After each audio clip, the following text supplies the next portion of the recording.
desarrollar un tema bastante difícil, no en el sentido de la imposibilidad de comprenderlo a fondo, no, sino difícil porque se ha mezclado con muchos intereses, con muchas pasiones, con muchos elementos que entran en la discusión y que le quitan los perfiles seguros desde los cuales me gustaría a mí enfocar, que es el tema de la influencia que puede haber tenido el cristianismo sobre la política. Este tema ya fue tratado con anterioridad al cristianismo, no de la misma manera, pero fue tratado de una manera que el cristianismo posteriormente va a aprovechar y va a perfeccionar intrínsecamente con los principios que pertenecen al orden revelado. Eso que hemos visto que sucede con la filosofía, que se convierte en un pensamiento de carácter filosófico, teológico, intrínsecamente cristiano, sucede también con la política.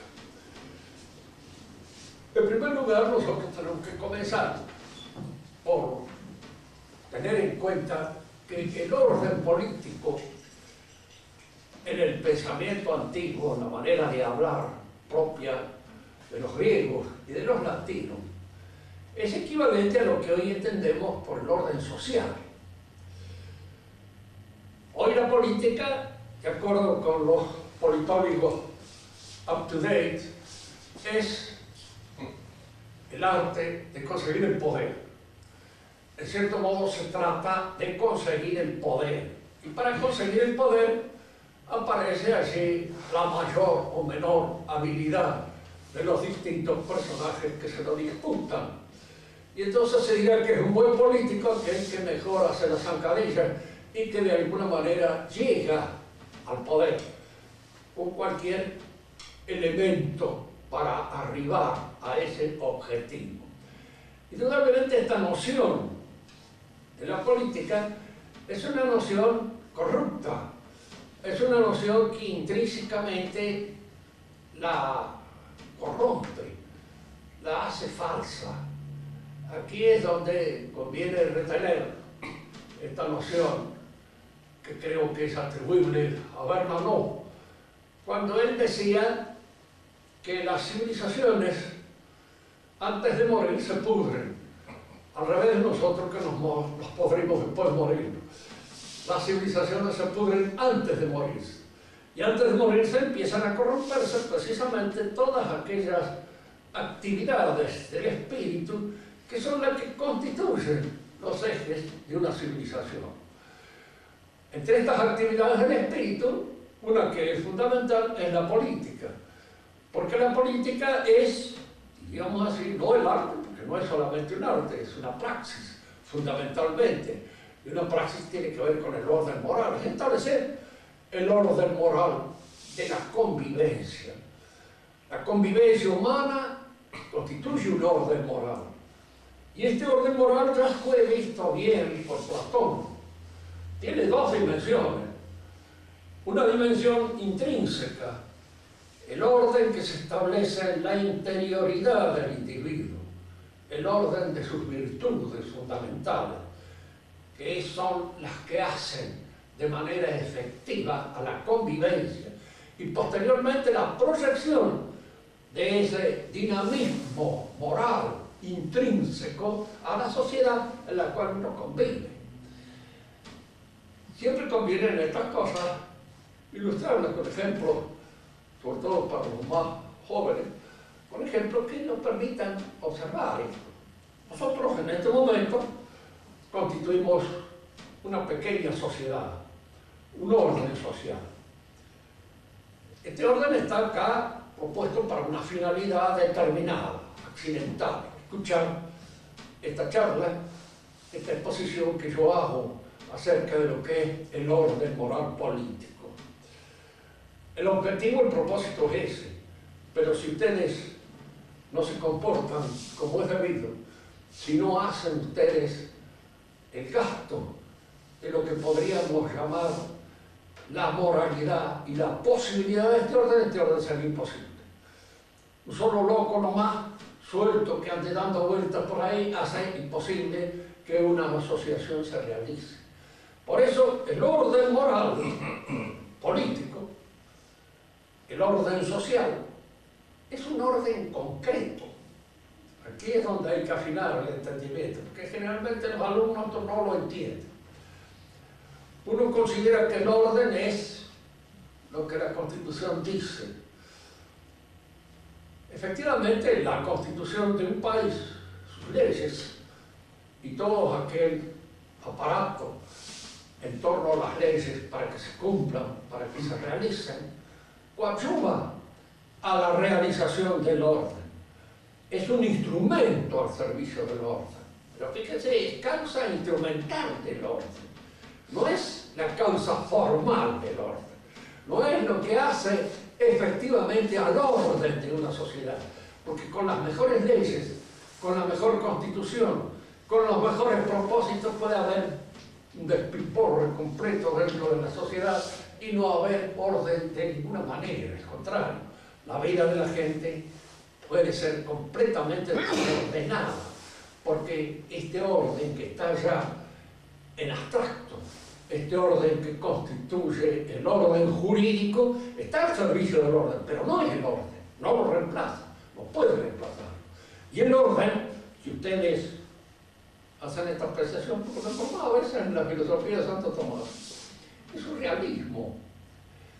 Nosotros tenemos una tendencia a no ser realistas, tenemos una tendencia a irnos por las ramas y en cierto modo a insistir más en aquello que pertenece a la capacidad receptiva de nuestro intelecto, es decir, a confundir la realidad con lo lógico.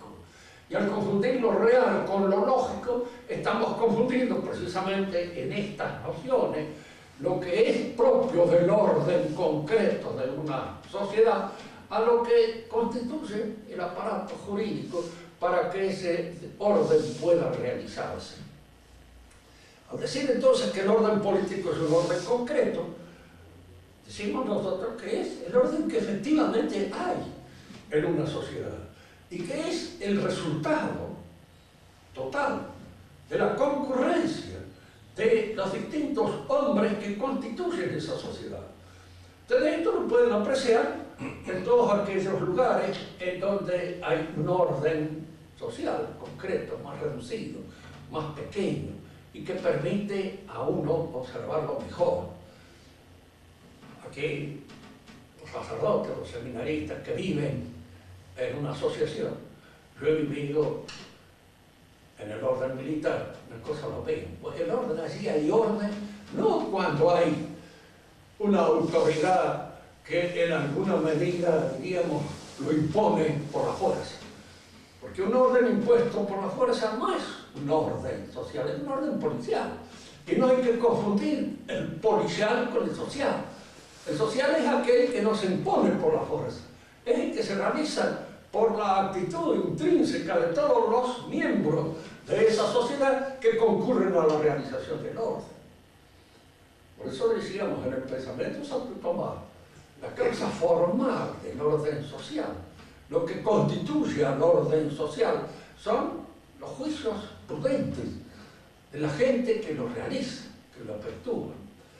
Hay justicia no cuando hay buenas leyes que dan a cada uno según su derecho, sino cuando cada uno de nosotros está dispuesto también a su vez a dar a los otros según su derecho.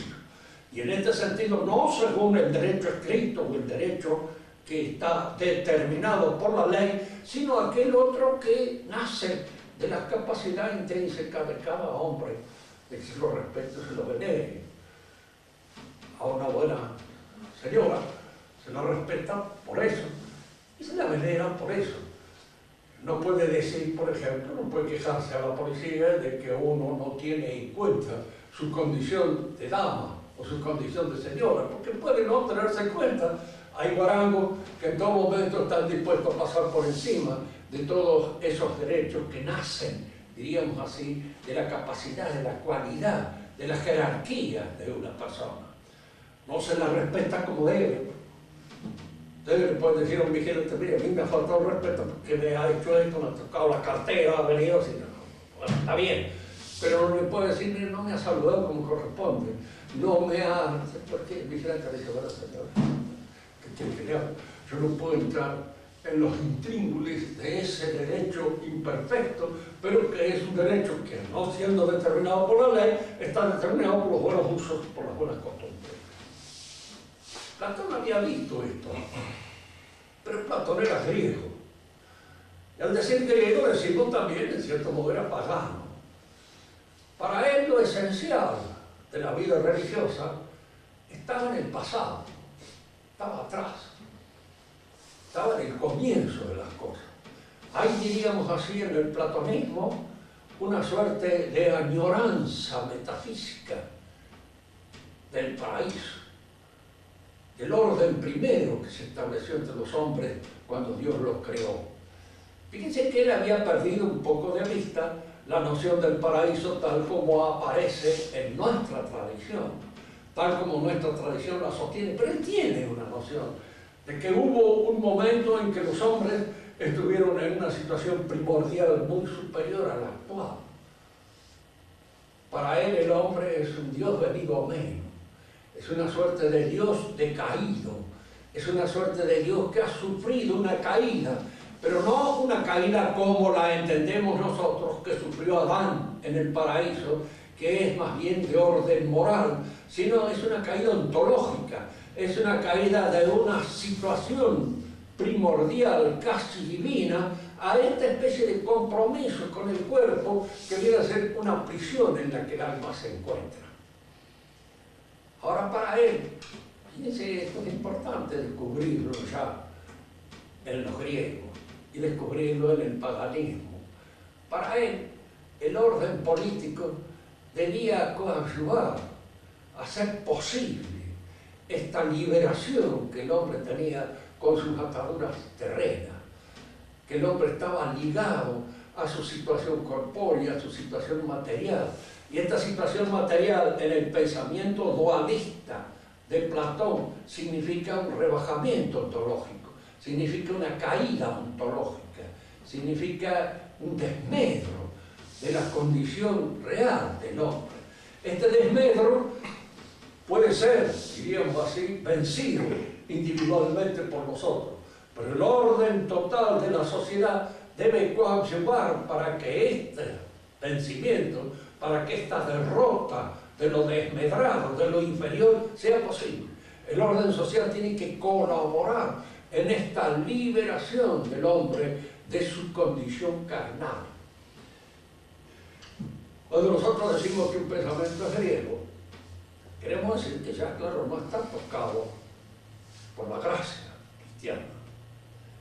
Está bien, hay allí, como si dijéramos nosotros, una suerte de rumbo, una suerte de disposición buena, pero no es exactamente la que debiera ser, porque les falta el conocimiento acabado que a nosotros nos dio la gracia que el cristianismo trajo como consecuencia de esta aparición en la tierra del Hijo de Dios. Ellos veían entonces que el hombre era un ser destinado a volver, a recuperar una situación que había perdido. Esta situación que había perdido era una situación de integridad que el hombre había perdido en su caída ontológica y que debía recuperarse. El hombre solitario solo tal vez la pueda recuperar por su propia cuenta, pero sumergido en eso que Platón llamaba la sociedad henchida de deseos, lo que nosotros podemos decir, sumergido en la sociedad de consumo, porque al fin de cuentas la sociedad de consumo es la sociedad henchida de deseos, es de alguna manera aquella sociedad que adquiere preponderancia, adquiere poder sobre el hombre, excitando todos los elementos que coadyuvan al gasto, a la consumación de cosas, que coadyuvan de alguna manera a esta inmersión dentro de todos estos deseos exasperados que constituyen la mentalidad del hombre de la sociedad de consumo. Platón lo veía en aquella época, Cuando él habla de la sociedad henchida de deseos, está hablando de los otros. Me hace recordar a un atorrante que había en un pueblo, borrachín, tremendo. Entonces una vez había aparecido por allí uno de estos oradores socialistas que emergían de vez en cuando. Entonces trataban de levantar el espíritu cívico de la gente. Decían que el ciudadano no debe ser como esos ciudadanos que venden su voto, que entregan su libreta por un litro de vino, por un par de empanadas, por cualquier cosa. Y usted lo estaba escuchando. Y le dice al compañero que estaba hablando, pero este se la agarró conmigo. Se está cayendo encima ese contado. ¿Quién le habrá contado? Decía. Nosotros cuando hablamos del paganismo, hablamos de un pensamiento que indudablemente es diferente al nuestro, pero que no es totalmente indiferente. Yo soy convencido de que en el principio Dios le revela al hombre muchas cosas que constituyen el principio de lo que es la religión primordial, la religión protohistórica o la religión primitiva, de la cual todas las otras religiones del paganismo tienen un rezago, guardan algo de esos principios enseñados por Dios o por los dioses, a veces mezclado con lo que podríamos llamar una tradición pérfida que proviene del demonio, de los demonios. Hay que reconocer que existen, y si uno no lo reconoce y no quiere creer su existencia, basta tener un poco de experiencia de las cosas del mundo para darse cuenta de que efectivamente existen, ya obran y actúan sobre los hombres de una manera lo suficientemente clara como para poder notar su persistencia. Platón consideraba entonces que el orden social, para poder alcanzar ese orden, había que comenzar por ordenarse uno mismo. La justicia es la virtud propia del ámbito social. Es lo que podríamos decir nosotros, es la virtud social por antonomasia. Pero la justicia no es una ideología, ni es tampoco un programa de realización política en el sentido en que hoy lo entendemos, es virtud. Fundamentalmente es una virtud y es algo que se encuentra en nosotros, en nuestra interioridad, y que consiste en esa buena disposición de dar a los demás según su derecho, pero al mismo tiempo dar a los demás según su derecho no es una cosa tan fácil como a prima facie parece. Primeramente significa, bueno, yo leo todo lo que dicen de los derechos del hombre y entonces le concedo a este tales y cuales derechos, lo cual es completamente absurdo, para no decir estúpido, porque concederle a un hombre el derecho a opinar sobre cualquier cosa en un momento determinado, cuando sabemos que no sabe un pito de las cosas sobre las cuales puede opinar, resulta imbécil en nuestra relación con los hombres. Podemos pedirle opinión a alguien sabiendo que sabe. Entonces nuestros pedidos de opinión están dirigidos a su conocimiento, al reconocimiento en él de ese derecho de enseñar que puede tenerlo por vocación o por profesión, pero que de alguna manera supone que su opinión no es una opinión cualquiera, sino que es una opinión fundada. Entonces, el reconocimiento de los derechos no es tan fácil, que requiere no solamente la virtud de justicia, sino la concurrencia unánime de todas las otras virtudes. Si no hay templanza, no hay justicia. Si no hay fortaleza, en un momento determinado no hay justicia, que me asusto y hago cosas que no debería haber hecho. Y obro injustamente contra los demás. De manera que la justicia, aun cuando Platón no la haya visto con esta perspicacia y esta acuidad con que la vio posteriormente Aristóteles, no es, de hecho, en el pensamiento de Aristóteles, la justicia integral de todas las otras. La virtud integral de todas es la prudencia y no la justicia. Pero la justicia, en alguna medida, en tanto es una virtud superior a la templanza y a la fortaleza, significa el ingreso dentro de ellas de la templanza y de la fortaleza. Esto en el pensamiento pagano de Platón no podía ser exigido, pedido de todos los hombres. ¿Por qué? Porque él reconocía que había entre los hombres diferencias fundamentales, mucho más de lo que en realidad podemos suponer nosotros. Entre un hombre, diríamos así, de tipo vegetativo y un hombre espiritual había todo un salto ontológico muy difícil de pasar, difícil de transitar. El hombre vegetativo estaba condenado a ser vegetativo. El hombre timocrático, el hombre de impulso, estaba condenado a ser un impulsivo. Y el hombre espiritual era un hombre que nacía, diríamos así, con ese sentido aristocrático de lo superior que se daba solo en algunos hombres. La sociedad debía propender a que este tipo de hombre fuera el que manejara la sociedad, el que la dirigiera, porque era él el único que podía alcanzar esa perfección que significaba el retorno del hombre a su situación primera. Esto que sí significaba una recuperación de la situación primordial, una recuperación del paraíso perdido. Fíjense que todo esto está en el pensamiento de Platón y que de alguna manera este pensamiento refleja la actitud fundamental de los paganos. El cristianismo, indudablemente, cuando se dirige, se impone a los hombres, lo primero que reclama es la conversión del espíritu, la metanoia, que decía el griego. Es decir, el reclamo está en ver si yo puedo transformar la voluntad del hombre en función de enseñarle aquel objetivo para el cual él está hecho, para el cual de alguna manera está dispuesto. Acá hay que distinguir una cosa. Por supuesto, esta visión de una situación sobrenatural ofrecida al hombre por el cristianismo no es natural.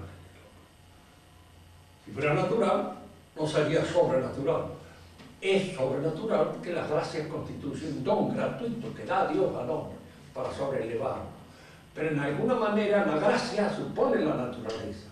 Y al decir que supone la naturaleza, quiere decir que no la contraría en su raíz, que de alguna manera viene a, diríamos, a ofrecer a la aspiración tal vez más profunda de la naturaleza la posibilidad de un ascenso que naturalmente no es accesible, pero sí que lo es por la aceptación de la gracia. De manera que en general los teólogos han señalado esto como diciendo que hay una disposición en el hombre obediencial a la gracia. No podríamos caer en esta especie de error teológico muy moderno que están los teólogos modernos precisamente, en donde no se hace una distinción entre naturaleza y sobrenaturaleza. El cristianismo viene a esta transformación del hombre pidiéndole, reclamándole esa conversión de los apetitos, esa conversión en función precisamente de ese reino de Dios que se incoa ahora en el hombre, que nace en el hombre, que comienza en el hombre.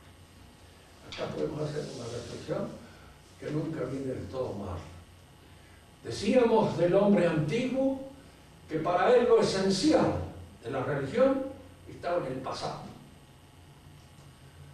Todos sus actos litúrgicos, todos sus mitos de iniciación son un retorno a la primitiva situación del hombre, que era la buena, la verdadera, un retorno hacia atrás.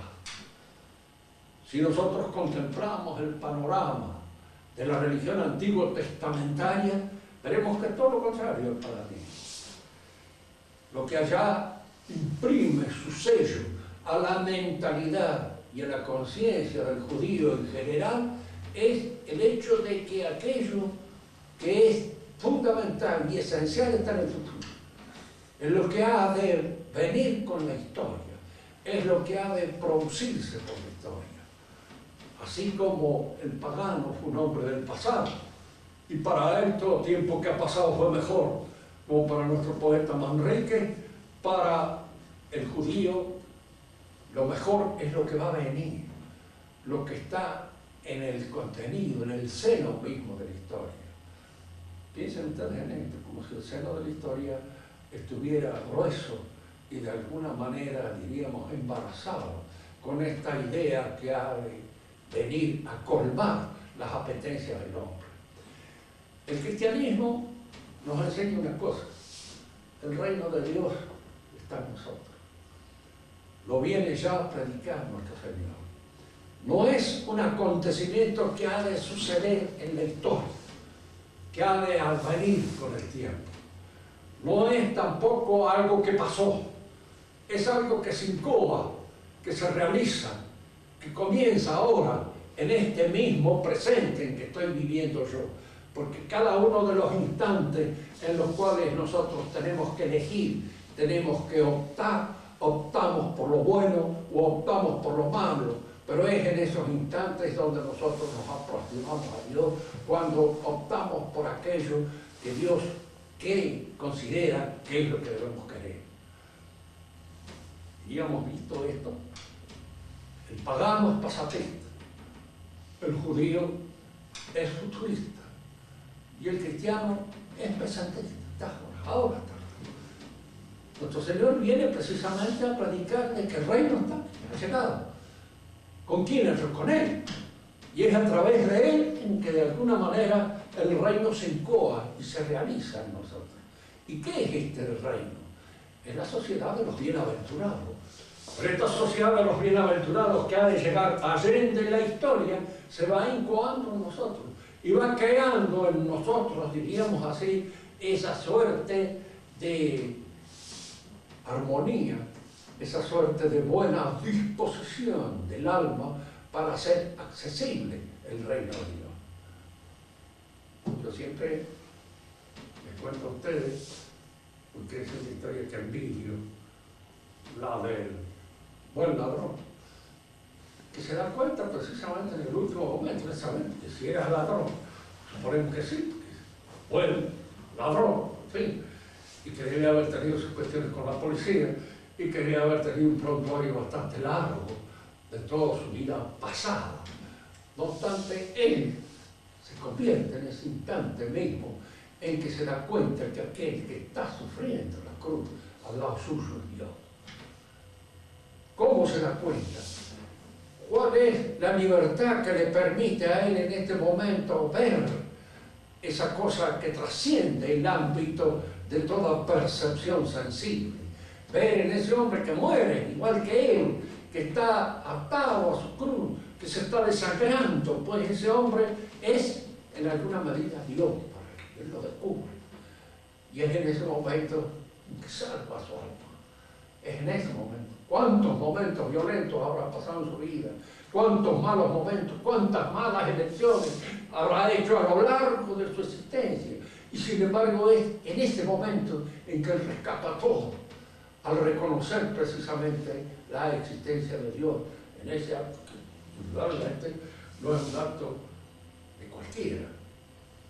Nosotros podemos morir en nuestro lecho de agonía y pedir, en fin, la absolución de nuestros pecados, todo eso está bien, pero estamos así medio cómodos, tirados en una cama. Pero este estaba bastante incómodo en la situación en que se encontraba, en una situación que incita indudablemente a la violencia, y acordarse de la madre de todos los que lo han colgado en ese momento y que de alguna manera están, digamos, obrando en el sacrificio de su vida.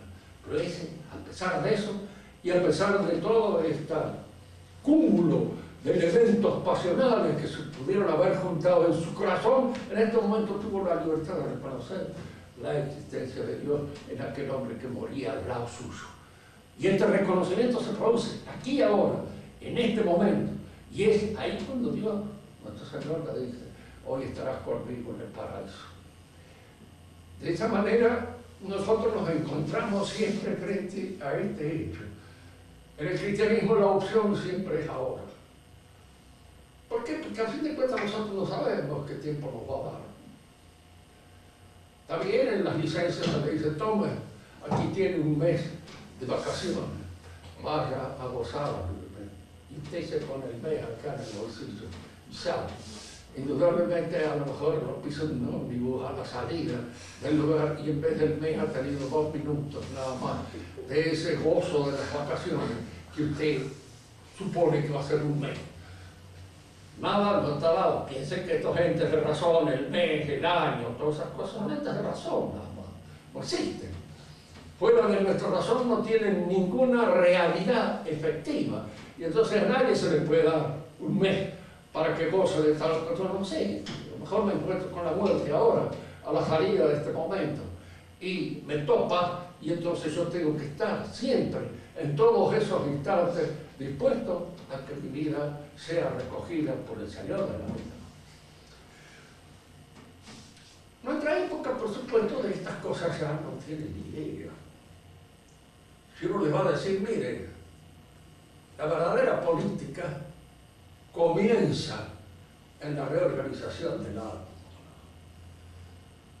en la reorganización de ese ordenamiento de nuestras pasiones para que puedan convivir en armonía con los demás. Pero este convivir en armonía con los demás supone la creación de esas virtudes, de esos hábitos buenos que constituyen las virtudes. Aquí hagamos una pequeña digresión en torno a lo que es la virtud, sobre todo para los más jóvenes y que no tienen una frecuentación muy habitual con el pensamiento tradicional, con el pensamiento de Santo Tomás de Aquino. Los que van a la universidad menos que nadie, sobre todo si van a la universidad de filosofía nuestra, donde se enseña cualquier cosa menos lo que es la verdadera filosofía. Se enseñan de todo. Pues por ahí hay algún profesor bueno que vende sus cosas así entre medio de ese baratillo de pensamiento que afloran por todos lados y que hacen que el individuo que va y lo recibe se quede confundido para todo el resto de los días.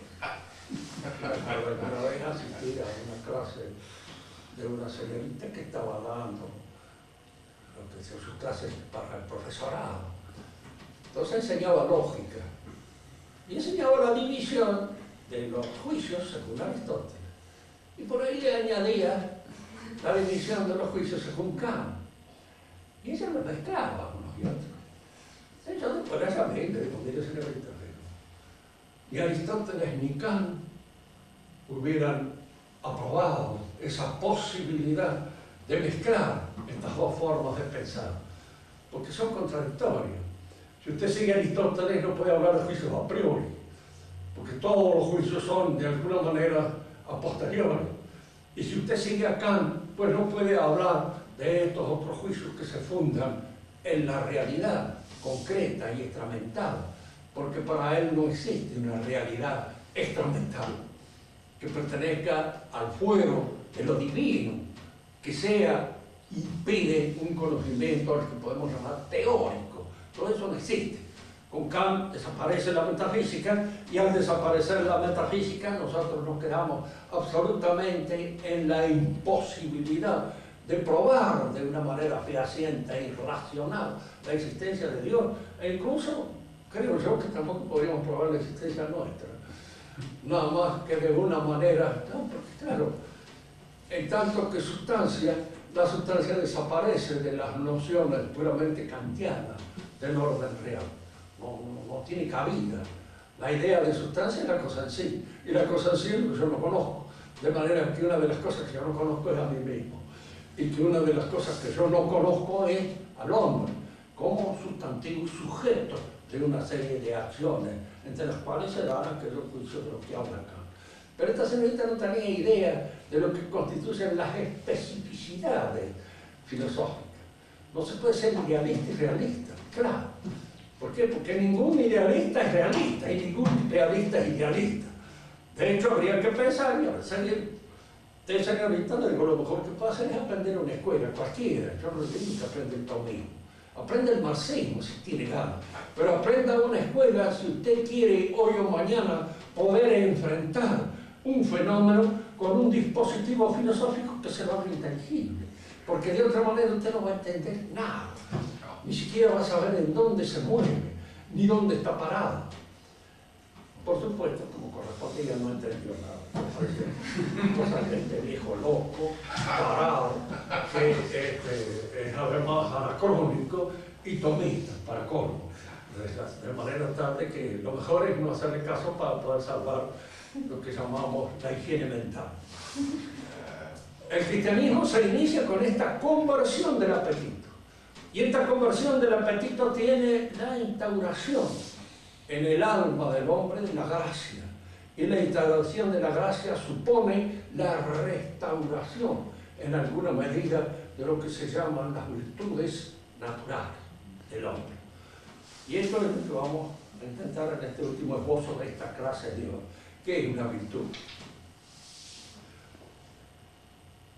A veces el idioma nos engaña un poco. Fíjense que el español es un idioma muy bien fundado en el latín. Incluso hay una serie de palabras que el español tiene y que no tiene ni el francés, ni tiene el italiano, ni tiene el inglés. Y yo digo, de alguna manera, tal vez esto ha influido en que los franceses se hayan apartado un poco en la época cartesiana de la manera de pensar o de conceptualizar, diríamos, tradicional, escolástica. En francés no existe la palabra ente. Y cuando no existe la palabra ente, no existe la posibilidad de fundar una ontología, claro. Fundada precisamente en la precisión de los términos. La ontología es el análisis del ente. Y si yo no tengo presente en mi mente la palabra ente y la reemplazo con un término biológico, como un ser es, como yo dijera, de alguien que ama, que es un amar, o de alguien que escribe, que es un escribir, o de alguien que canta, que es un cantar. No estoy empleando el participio activo del verbo. El participio activo es lo que me permite señalar el sujeto de aquella acción a la cual me estoy refiriendo: ser, cantar, escribir o amar. Nosotros lo tenemos. Y esa es una cosa que el inglés tampoco la tiene. El inglés emplea el término being, que en alguna manera es un gerundio. Y un gerundio no puede reemplazar a un participio activo sin confusión, sin confundir, de manera tal que la posibilidad de discernir con claridad un análisis del ente, cuando yo no manejo bien los términos que me permiten señalar la realidad con el dedo, yo estoy perdido en una selva de ambigüedades. A veces nosotros en castellano cometemos esa ambigüedad, pero por malas costumbres. La palabra costumbre y la palabra hábito se han hecho de nosotros casi sinónimas, y no son sinónimas. Cuando uno habla de un mal hábito, está hablando de un vicio. De una mala costumbre, está hablando de algo que yo he ido adquiriendo sin proponérmelo, un poco por contagio social. La costumbre es algo que yo adquiero pasivamente, que se me impone. Me acostumbro a fumar, me acostumbro a dormir, me acostumbro a no hacer nada, me acostumbro a ganear, me acostumbro a un montón de cosas que, como ustedes ven, no exigen ningún trabajo por parte de uno y de alguna manera suponen una decadencia. Y me habitúo a estudiar, me habitúo a hacer gimnasia, me habitúo a crear una serie de ejercicios en las disposiciones naturales que suponen por parte mía un esfuerzo. Cuando esa disposición natural es buena, por ejemplo, mi impulsión hacia el conocimiento es una disposición buena. Si yo la ejercito, creo un hábito. El hábito nace precisamente de la ejercitación. Ustedes los que son médicos se han ejercitado en ese tipo de estudio. Y ese tipo de estudios han creado lo que en ustedes es el hábitus médico, el hábito del médico. Es una disposición reforzada por el ejercicio, por la aplicación, por el estudio, por la observación y por muchas otras cosas que aparecen reforzando la disposición natural y dándole, diríamos, un rigor, dándole un vigor y dándole un esfuerzo suplementario al de la inclinación natural. Y eso constituye el hábito. Hay hábitos intelectuales, como son la ciencia, Sí, son hábitos. Hay hábitos morales, como son estas virtudes que nos permiten una relación prudente con los elementos que constituyen nuestra nutrición, con el sexo, con la realidad, la relación con los otros, etc. La justicia, etc. Son hábitos buenos y por ende son virtudes. Y estas virtudes constituyen el organismo natural. A este organismo natural se le añade la gracia, que en alguna medida viene a reforzar, diríamos, los elementos fundamentales de nuestro dinamismo natural. La gracia refuerza la inteligencia, por la fe, la voluntad por la esperanza, y todo este dinamismo espiritual que nos induce, nos lleva, nos conduce hacia Dios por la caridad. Cuando el hombre ha logrado esta realización y esa perfección por medio de los estímulos que la gracia provoca, entonces este hombre se ha hecho, sí, un digno habitante de la ciudad del cielo. Y un digno habitante de la ciudad del cielo es al mismo tiempo un digno habitante de la ciudad terrestre. El que busca el reino de los cielos, todo lo demás se será dado por añadidura. Nosotros creemos al revés, que todas las añadiduras que podamos nosotros agregar son las que nos permitirán llegar al reino de los cielos. Es un poco como aquel judío que le habían dicho, hay que amar a Dios por encima de todas las cosas. Entonces en ese momento se dedicó a acaparar todas las cosas que podía, y cuando tuvo muchas cosas, dice, ahora me subo arriba de ellas y amo a Dios. Era una forma de entender este mensaje, un poco, diríamos, en función de este hábitos posesivos que suelen ser muy atribuibles a la raza judaica, que también la tienen todos los demás, pero ellos tienen una discusión especial a veces para eso. El orden entonces de la vida social se incorpora. El cristianismo va formando al hombre en la familia, y la familia lo va integrando al orden de la sociedad. Y a través de las virtudes se constituye el verdadero orden social, que, como decíamos en el principio de esta conversación, es un orden moral concreto.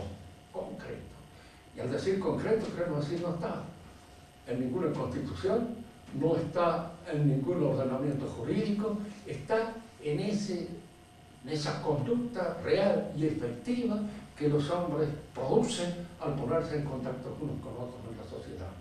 Por eso lo que constituye la formalidad propia del orden social es el juicio prudencial de cada uno de nosotros. Si obramos prudentemente, hacemos el orden. Si obramos imprudentemente, destruimos en alguna medida en nuestras posibilidades. Siempre la posibilidad de destruir es más grande en el presidente de la nación que en cada uno de nosotros. Pero el hecho de que pueda provocar mayores escándalos y hacer un desastre más completo que nosotros no lo hace superior a nosotros. Al contrario, hace que su situación sea un poco más delicada y más difícil. Se dice que cuando murió Richelieu, el Papa, que era uno de esos hombres de la época renacentista, bastante escéptico, dice, si existe Dios, no me gustaría estar en el cuero de este hombre, pero si no existe, qué vida de triunfo la suya. Toda la posibilidad, pero si existe Dios, no le hubiera gustado estar en su cuero, porque de alguna manera debe ser embromado aquel que tiene una responsabilidad tan grande sobre los demás, cuando no obra como debe obrar. Y estas son cosas que el cristiano las conoce perfectamente bien, y que si algunos de ellos en altas jerarquías eclesiásticas se han olvidado, bueno, la cuenta que tendrán que dar ante Dios en el otro mundo va a ser bastante difícil de poder ser sostenido. Nada más, si quieren hacer alguna pregunta, háganla con toda la voz que tengan, porque mi sordera sigue avanzando y cada vez más perfecta, más acabada, más completa. Llegó el momento en que no voy a oír absolutamente nada, y esto me va a provocar esa especie de aislamiento en el cual voy a estar muy orondo.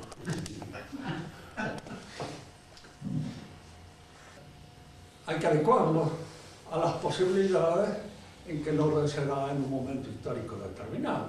De manera que esas constituciones y esas leyes pueden ser modificadas en una sociedad.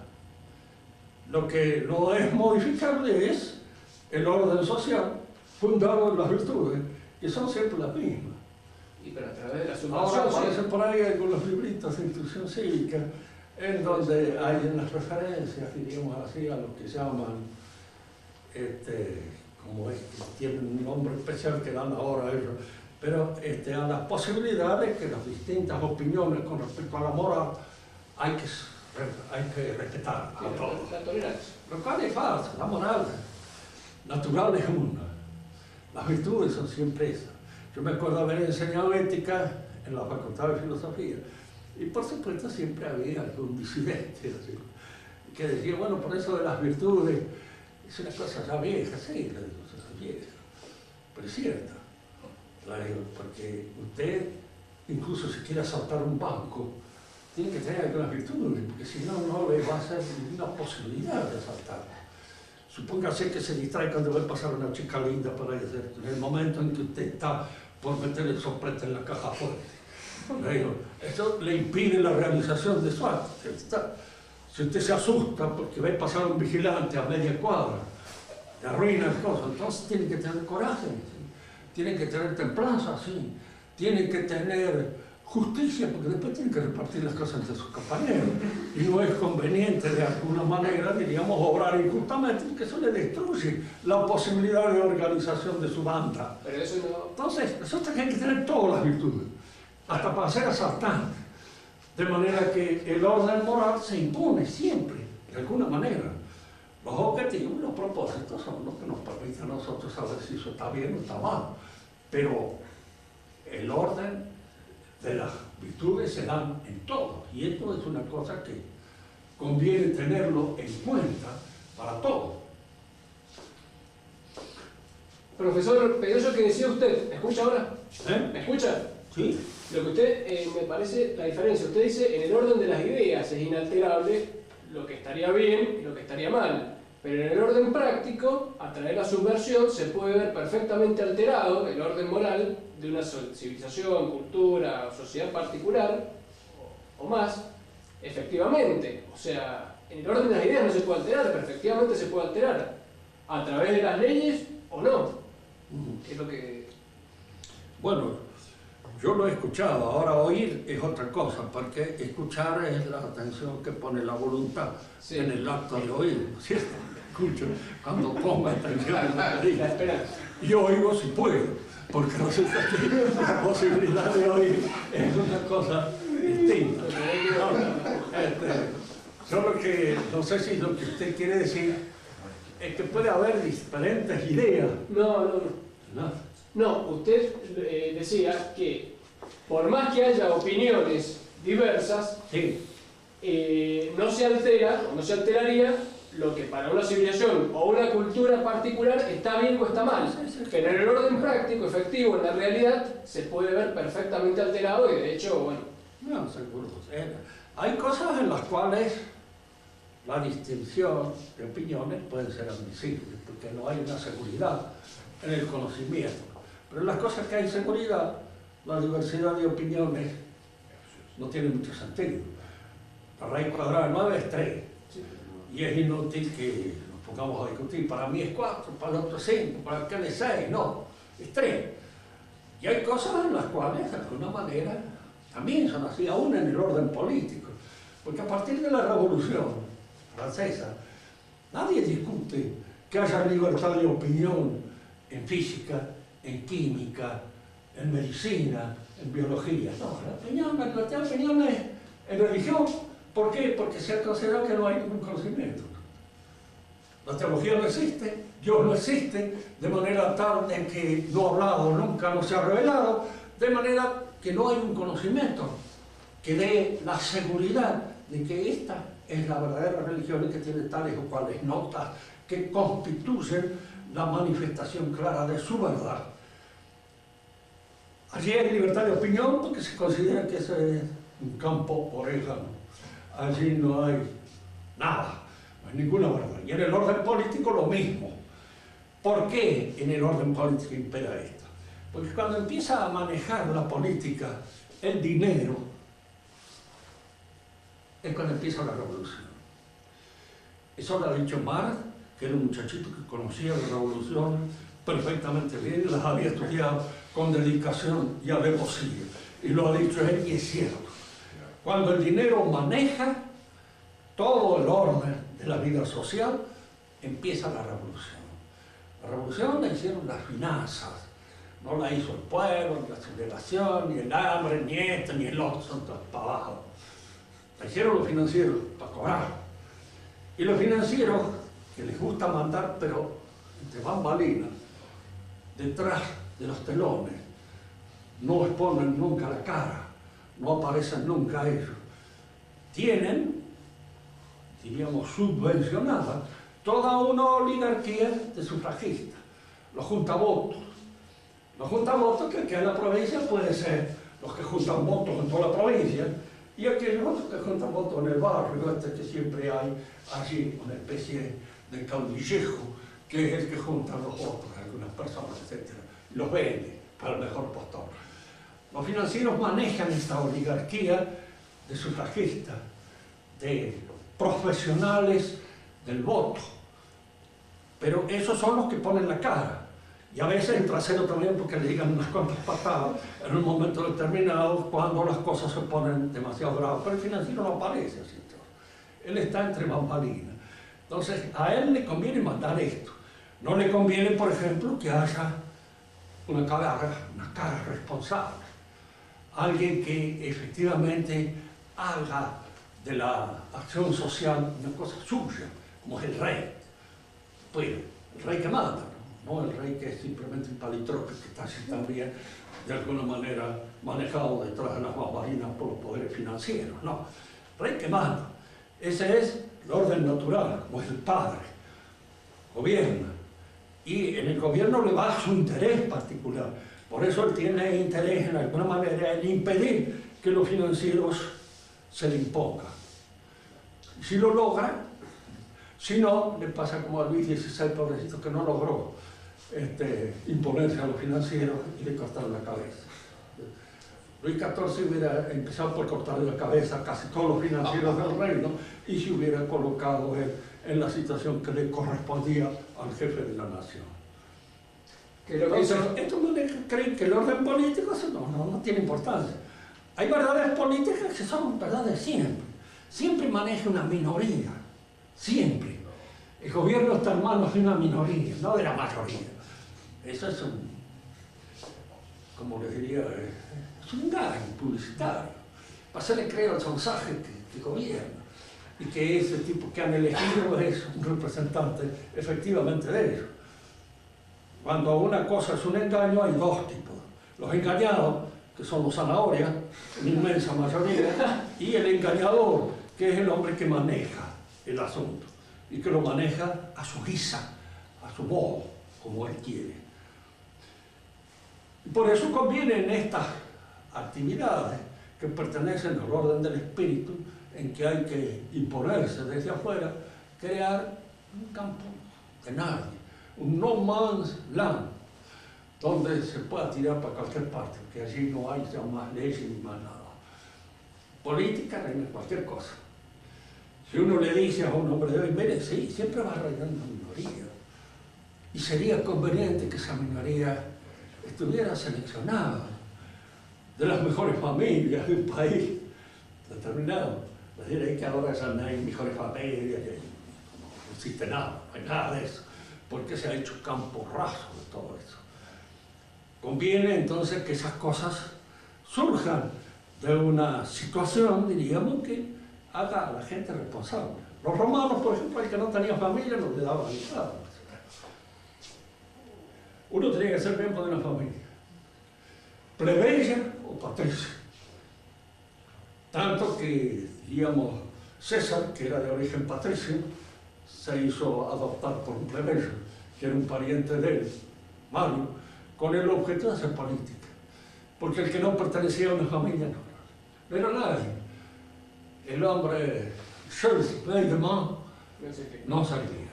Profesor, recién lo que dijo usted con respecto a los reyes, que ellos tenían ese interés, pero efectivamente, en el proceso histórico, los reyes utilizaron de la burguesía comercial para liquidar a los señores feudales y reforzarse como poder ellos. Digamos que de alguna manera ellos propiciaron su propia caída. No, eso es cierto. Es decir, que los reyes han contribuido a la destrucción del viejo orden feudal y que han favorecido el advenimiento en alguna medida de los poderes económicos que posteriormente los han hecho víctimas. ¿Sí? Cada uno muere por la boca. Pues por la boca muere. Y así fue como la tuvieron que pagar después. Allí hay que leerlo bien a Rivarol. Él era un personaje que sabía ver muy bien en la situación en la cual se encontraba. Y el que tomó una medida preventiva parecida a la que usted recomienda para Luis XIV fue Felipe el Hermoso con los templarios, por el mismo A motivo. veces en las traducciones no aparece muy clara la modalidad de él, porque hay ciertas cosas, ciertos matices del francés que no pueden ser bien traducidos al español, pierden. Diríamos, el mismo Rivarol lo dice en alguna oportunidad, el lenguaje español es un lenguaje para hablarle a Dios, decía, y el de los franceses para hablar entre nosotros, ¿no? Porque el lenguaje español tiene una cierta contundencia que no se presta a veces al perfil irónico que el francés le da a ciertas palabras.